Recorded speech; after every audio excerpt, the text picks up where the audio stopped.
Right, it's 14th of November 2017 in Probationary at the Derbyshire County Ground, and I'm talking to Tony Pope. Right, Tony, so the third of our little chats here.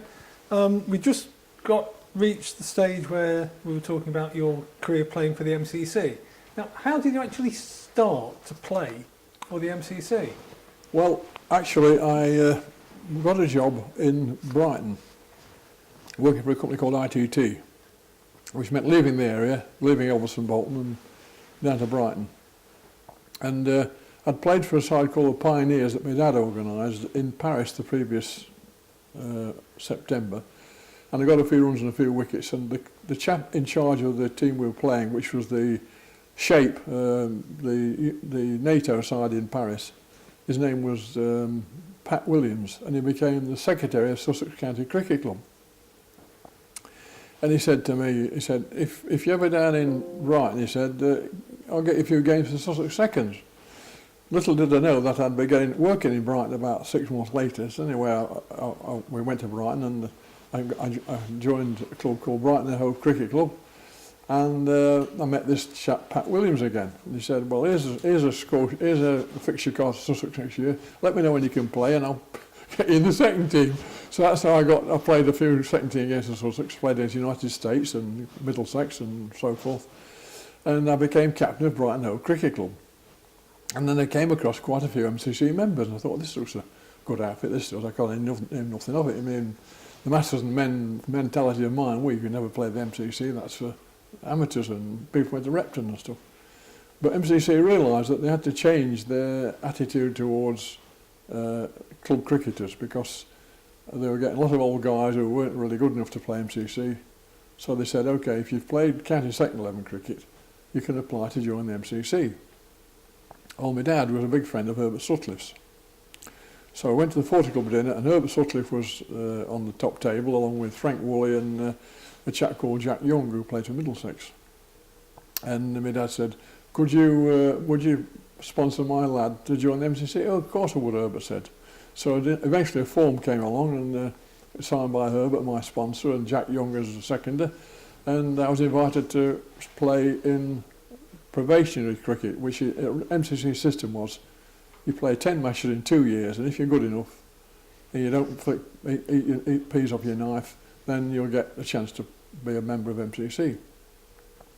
So as I played, by that time I'd come back to live, I was working in Nottingham, I'd come back from Brighton to work into a company in Nottingham, living in Ockbrook, when I got my list of fixtures. Now MCC now run 420 games a year, which sometimes there's 15 games on the same day.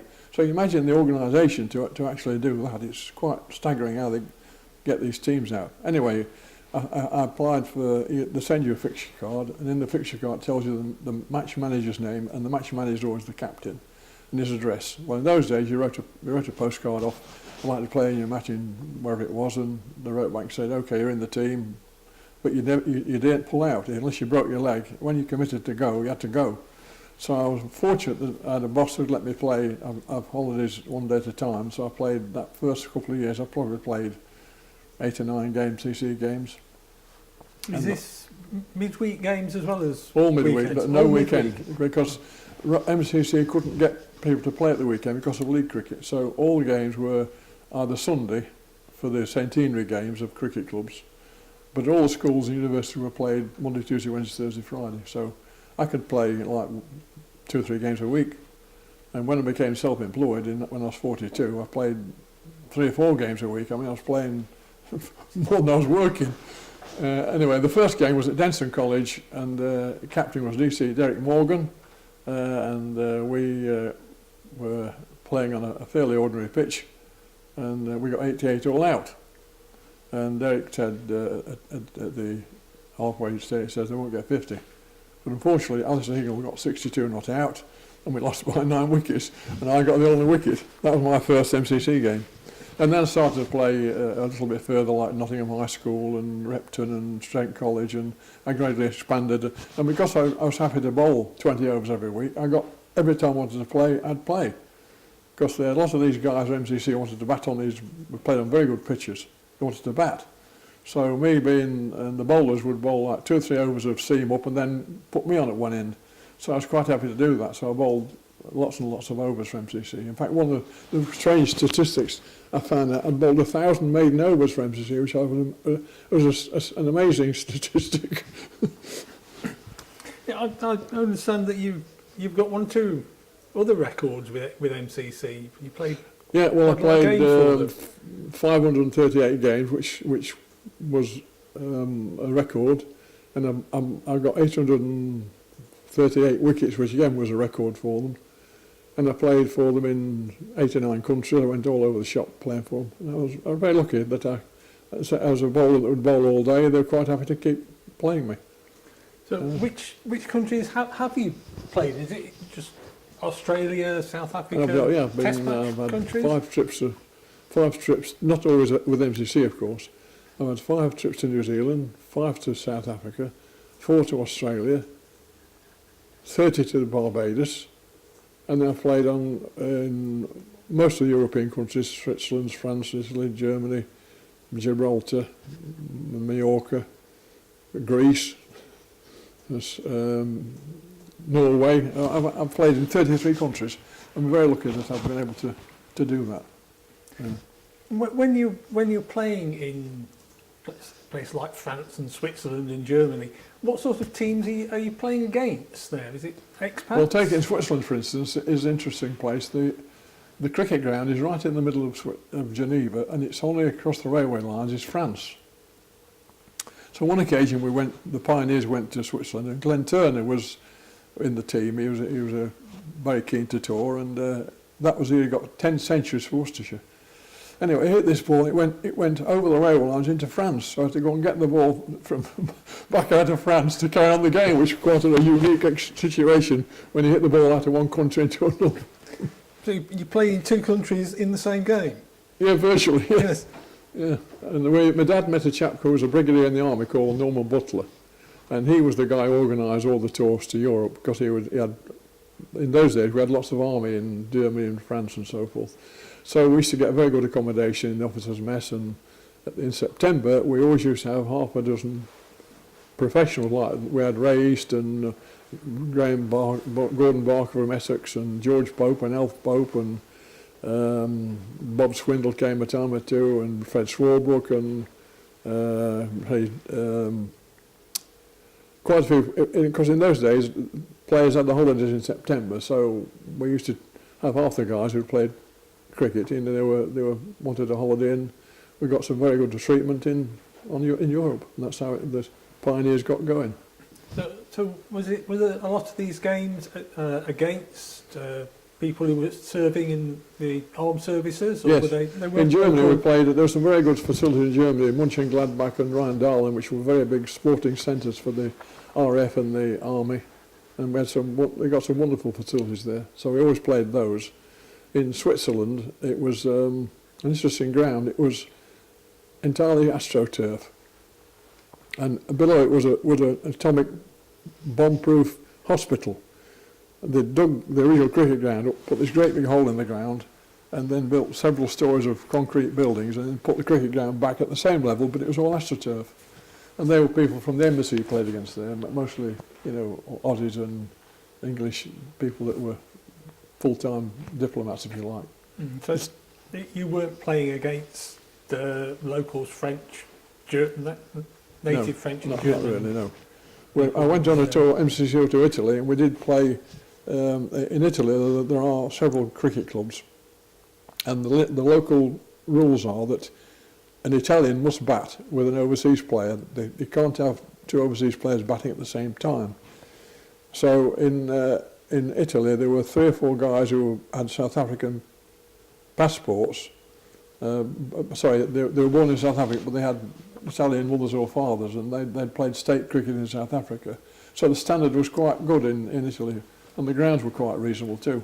But you had to have 6 or 7 Italian locals to make the team up. They weren't allowed to be all, imports. That was to try and encourage the locals to play. It sounds like quite a good existence, going on all these tours. You say 30 times to Barbados? Yeah, I went there. I started going there in 1976. I was invited by, when I was playing at Olsen Bolton, and the secretary said, there's a chap on the phone, he says, his name's Alfred Roth, and he's running a team to Barbados. Would you like to go? Anybody like to go? I said, well, I'd like to go, because Gary Sobes was my hero.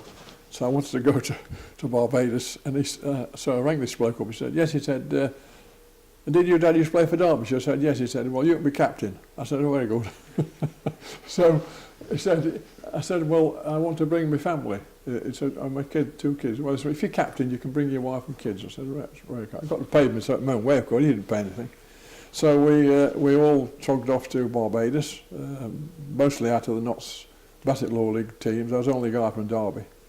And we played every day almost in Barbados against some amazing cricketers. I got Seymour Nurse out with an arm ball, which I was quite delighted about, because he'd just come out of the test team. He'd get 258 against New Zealand, and I thought, well, that was a good wicket, get him out.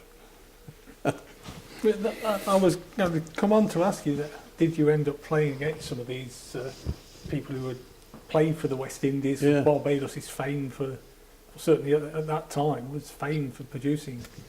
Yeah, well, I went with the Pioneers a couple of years later, and we had Keith Stevenson with us, William Bourne, who played for Warwickshire, who was a Barbadian, 2 or 3 other guys who had played a bit of first-class cricket. And the first match we won quite easily. And then the next team we played, it got stronger, and we won that. And eventually, after we won 4 games, we were virtually playing a test team, because they made sure we weren't going to win any more games. In fact, the last game was Joel Garner, Roland Butcher, Collis King, to name a few. So we didn't win that game. Yeah, the competitive spirit doesn't die, does it? No, they don't like losing at Barbados. No, certainly not. So, can we just talk a little bit about your time when you were playing club cricket in this country? I mean, you mentioned Ulverston and Bolton. How long were you there for? I started there with A&B in 56, and then I went to Canada to work for Rolls-Royce. Came back to A&B in 61, played right through till 1976, and then I went to I lived in Ockbrook, so I went to play for Ockbrook after that. I played 13 years at Ockbrook, and then 1990 my son and I, we had a bit of a bust up with Ockbrook, so we went back to A&B, and we were both still there. I played until I was 77. Playing in the first team till I was 63 or 4, and then I was quite happy to play in the second team, the third team, and the fourth team, just to get a game. And there was quite a high standard of cricket when you were playing there. Ulverston and Bolton were one of the top. Oh yeah, we had an amazing time. Winning the league 8 times in 11 seasons was quite remarkable. Particularly we didn't pay anybody, and George Coakley was a remarkable captain. He got me hundreds of wickets. He'd have people stood so close. I didn't bowl a bad ball because somebody got killed. And I used to bowl those days, of course. We only had 6 new cricket balls per season. So Albert Mays and Alan Gaskin would open the ball in 1 week, and then for the next 3 weeks, me and Jeff Cowan would open the bowling, off spin and left armour, because we didn't have a new ball for another month. And if you played away, they always gave you an old ball. So we did a lot of bowling, Jeff Cowan and I. It was against, most clubs thought, oh, you have to open with seam bowlers, but George Schofield didn't. Old ball, Pope and Cowan up the bowling. We used to bowl 23 overs, because in those days you could bowl through the entire match. There's no limit on how many overs you could bowl. Yes, I think that was. There seemed to be quite a few sides that had got that attitude that you had only 2 bowlers, perhaps, who bowled all the way through the game. Are there any particular characters that you remember from local club cricket? You must have some stories there of people that have... All-rounders, I mean, there's some wonderful all-rounders. We always did very well playing against Spondon. They had Albert Mays left and went. He was a good all-rounder, played for Derby County as half-back. Dave Whitehurst, who was an exceptional all-rounder. Arnie Gaskin, of course, would have got paid a lot of money if he'd have been a young lad these days. He'd battered and bowled for A&B for years and years, and now he's been the grounder for for 50 years. Amazing chap, Arnold is. We had some interesting umpiring, of course, as well. In those days, the umpires didn't pass exams; they just turned up and umpired. Some of the decisions were quite interesting. I remember playing against Chaddesden, and I bowled this chap. His name was Inglis, and he edged the ball to second slip, and the bloke caught it, and nobody appealed, and the bloke stood there. So I said to the umpire, he's out, isn't he? Oh no, he said he didn't hit it.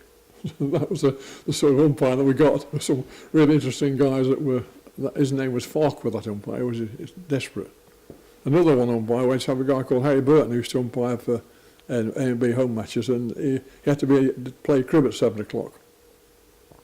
So Scofield used to guarantee a taxi him to the bridge inn at Shelton Lock for 7 o'clock. So we always batted first, and then as that's out. So we'd get lots of wickets because Harry wanted to get the taxi back to the cribby. So he won a few games, Harry did, for getting back to the crib in time. Did things like that cause the sort of upsets that we sometimes hear about now between teams when you got a home umpire giving a bad decision, or was it just accepted? Well, there were umpires appointed by the league, but of course they didn't travel very far because in those days people didn't have cars, so you probably got umpires who were fairly local, but they were all appointed by the league. They weren't A&B umpires; they were league umpires. Yeah, in those days, of course, the wickets were very slow. I mean, I wouldn't have got that many wickets nowadays because they've all got motor rollers and much better prepared pitches and covers, where those days there were no covers and the ball used to turn square when it was wet. Yeah.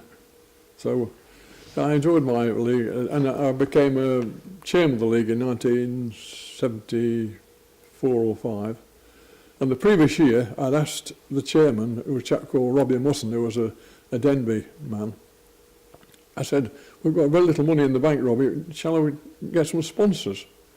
He said, "Well, off you go and put your money where your mouth is." So I went to the Derbyshire Building Society, and I did a map of Derbyshire, and I stuck a blue pin in everywhere there was a cricket team in the league, and I stuck a red pin in where they had a branch. So I showed this bloke. I met a big deal at John Oak, his name was. Said, "This is where we are, and that's where you are. Would you like to sponsor the league?" So we ended up getting 50,000 quid out of them over a period of time, because it just fitted in with the Derby Building Society and where we had teams.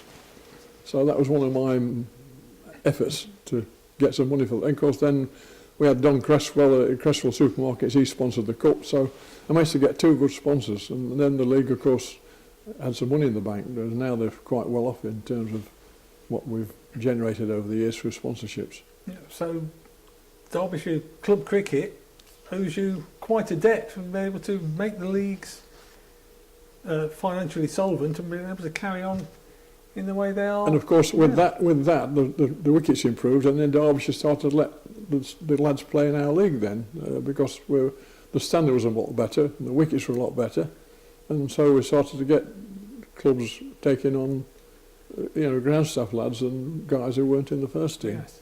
Yeah. Right, well, thank you very much, Tony. That's about all we have time for from this interview. Maybe we have time for some more later on. Thank you very much.